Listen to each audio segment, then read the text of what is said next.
বয়স মাত্র 17। এই বয়সে আসলেন বায়ার্ন মিউনিখের মতো দলে। শুধু তাই নয়, বায়ার্নের হয়ে জার্মান লিগেও হলো অভিষেক। ব্রাজিলিয়ান উইঙ্গার মাইকন কার্ডোজার দিকেই তাই নজর ফুটবল ভক্তদের। 17 বছরের মাইকনের অভিষেক ও আগামী দিনে সেলেসাও দলে তার ভবিষ্যৎ নিয়ে থাকছে প্রতিবেদন।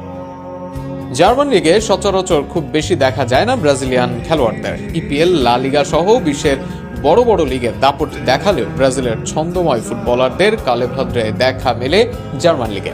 বিশেষ করে জায়ান্ট ক্লাবগুলোতে ব্রাজিলিয়ান দেখা যায় আরও কম। ডর্টমুন্ড, বায়ার্ন মিউনিখের ব্রাজিলিয়ান খেলোয়াড়দের তালিকা করা যাবে হাতে গুনেই। আর সেই জার্মান জায়ান্ট ক্লাবে অভিষেক 17 বছরের ব্রাজিলিয়ান তরুণের, সেটিও আবার বুন্দেসলিগার গুরুত্বপূর্ণ ম্যাচে। স্বাভাবিকভাবেই নড়ে চড়ে বসছেন ভক্তরা। 17 বছরের সেই তরুণের নাম মাইকন ডগলাস কার্ডোজো। মনশেন গ্লাডবাঘের বিপক্ষে ম্যাচের 61 মিনিটে মাঠে কর্নার্ডো লাইমারের বদলে নামেন এই তরুণ। সাধারণ রাইট উইংয়ে খেলে থাকেন কার্ডোজো, তবে দলের প্রয়োজনে খেলতে পারেন রাইট ব্যাক পজিশনে। এমনকি মাঝে মাঠেও আছে খেলার দক্ষতা।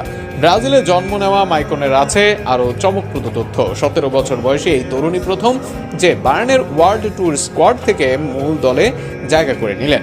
সারা বিশ্বের ট্যালেন্ট সংগ্রহে এই ওয়ার্ল্ড ট্যুর ক্যাম্প করে বায়ার্ন, যার মূল উদ্দেশ্য থাকে প্রতিভাবান খেলোয়াড়দের ইউরোপের সুযোগ সুবিধা দেওয়া, একই সাথে বিশ্বের বিভিন্ন ভালো দলের সাথে খেলা। তবে সেখান থেকে এসেই মাইকন এত ভালো করেন যে মাত্র 17 বছর বয়সেই তার সুযোগ আসে মূল দলে। ব্রাজিলের জন্ম হলেও মাইকনের বেড়ে ওঠা এশিয়ার দেশ থাইল্যান্ডে।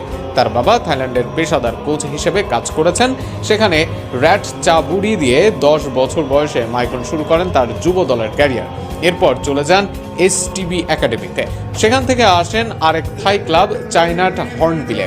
সেখান থেকে ব্যাংকক খ্রিস্টান কলেজের দলে যোগ দেন মাইকন। এরপর বায়ার্নের নজরে এসে যোগ দেন বায়ার্নের যুব দলে।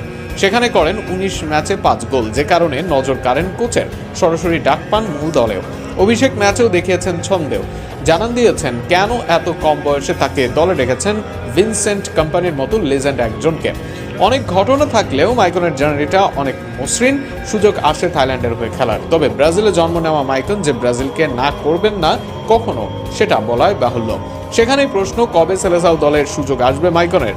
সেলেসাওদের হয়ে আগামী দিনের বড় তারকা হয়ে উঠতে পারবেন কি এই ভার্সেটাইল তারকা?